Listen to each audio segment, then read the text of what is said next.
Hi, everyone.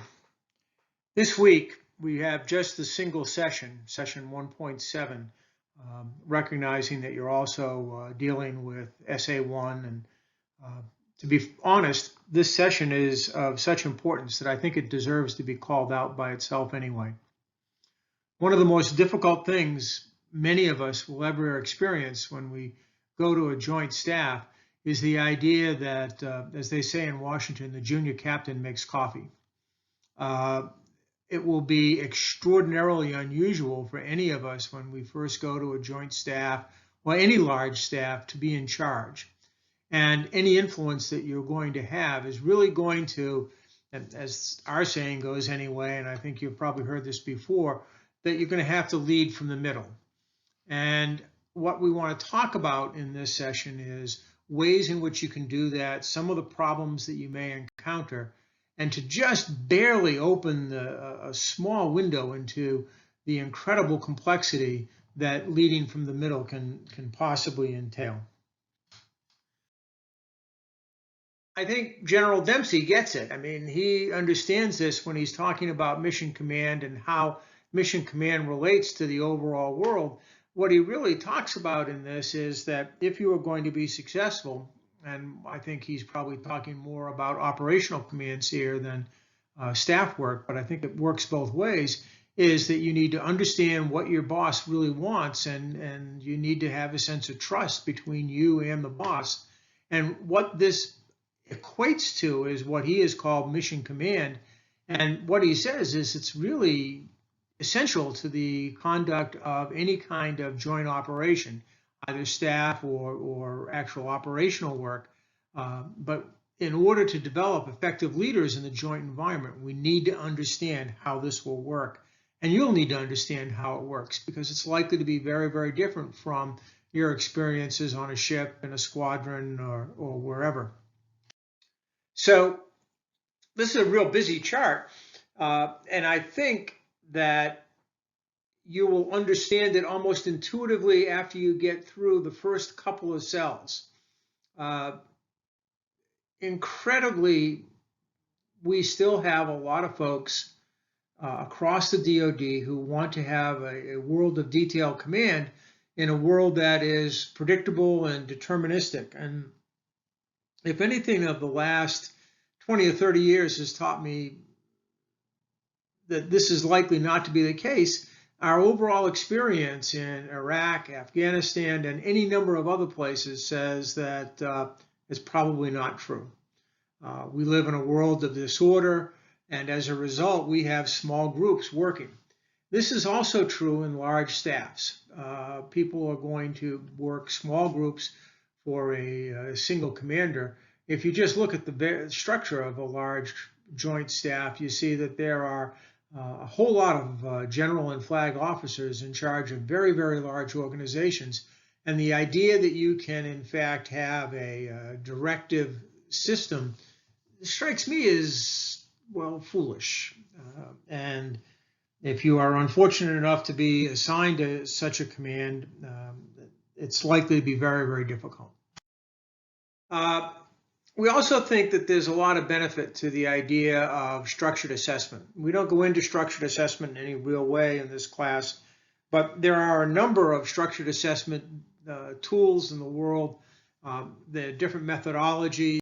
One that's used in the resident part of the War College deals with the idea that you need to have a really good understanding of what's going on in the world around you, where your command is, where you fit in the command.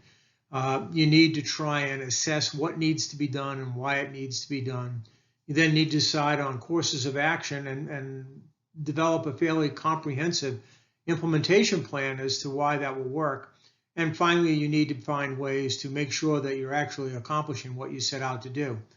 I think that structured assessments are likely to do all of those things, and they do so with the kind of benefits that you see here, and probably manages to avoid leaving you in the cartoon. So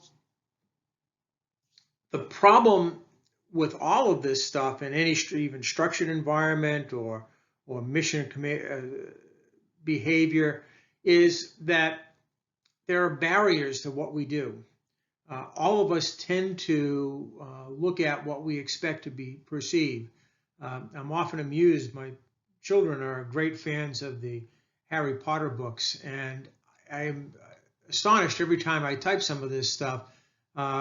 You see what you want to see, is what Professor Dumbledore tells Professor Snape when they're talking about Harry.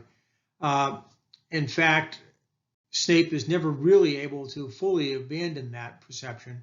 And it goes to the second bullet. Once it's formed, it's really hard to change those. And any new information about whom Potter might be really is assimilated into his worldview before that. To be fair, I guess Professor Snape shows up to be somewhat of a hero at the end, but it's hard to tell that along the way. And basically, his real problem is cognitive barriers, and it exists in literature, it exists in children's literature, more interestingly, I think, and it exists in the real world as well. So, how does this happen? This is a probably horribly inadequate list of all of the different things that can happen to you. And the readings really go into this in more detail. I don't want to try and belabor the point too much, but I want to bring out that you need to understand that this happens to everybody. It doesn't just happen occasionally. One of the great examples of all of this stuff, really of almost all of the bullets that are here, was the reaction of the administration to the Pueblo capture, and then other subsequent captures of merchant ships off the coast of Vietnam. And the comparison was immediately made that this is another Pueblo and we can't let it stand. And the truth of the matter is that they probably couldn't have been more different, but because that was the frame of reference, everybody trotted off.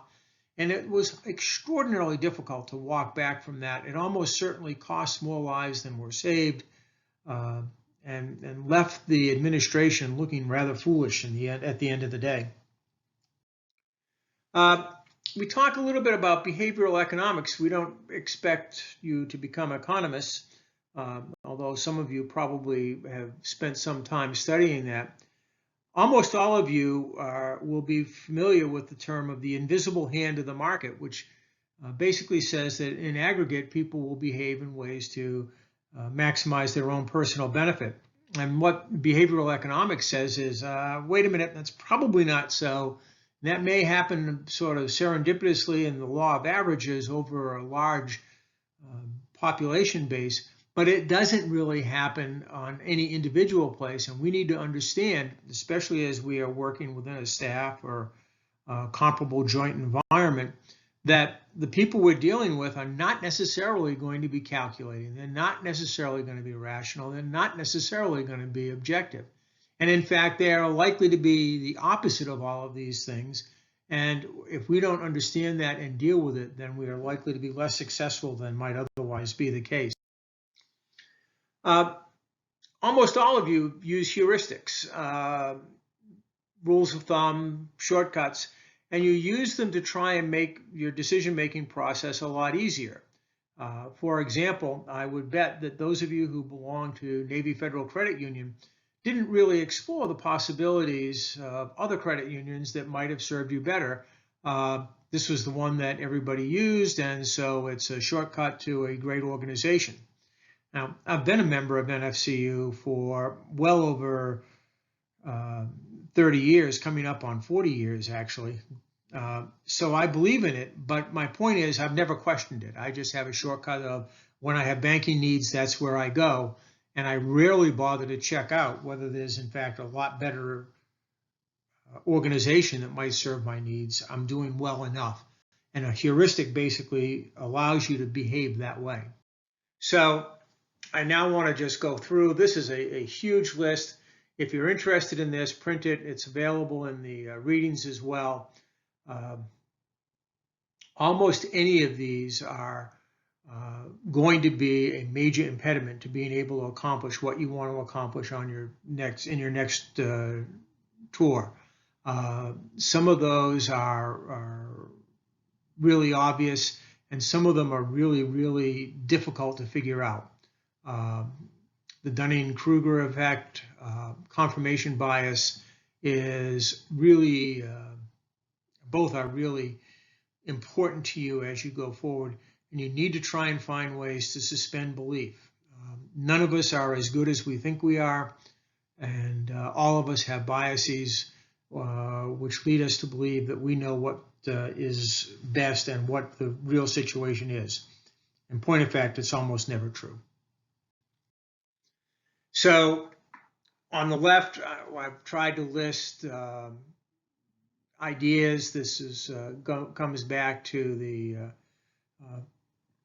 brief summary I had a little bit earlier of what a really good systematic framework might be. On the right, what you see is a whole series of things that will lead to almost certain failure. In a real quick summary of the red bullets here, red buttons, what you really have is something along the lines of the ready, fire, aim approach that you see occasionally.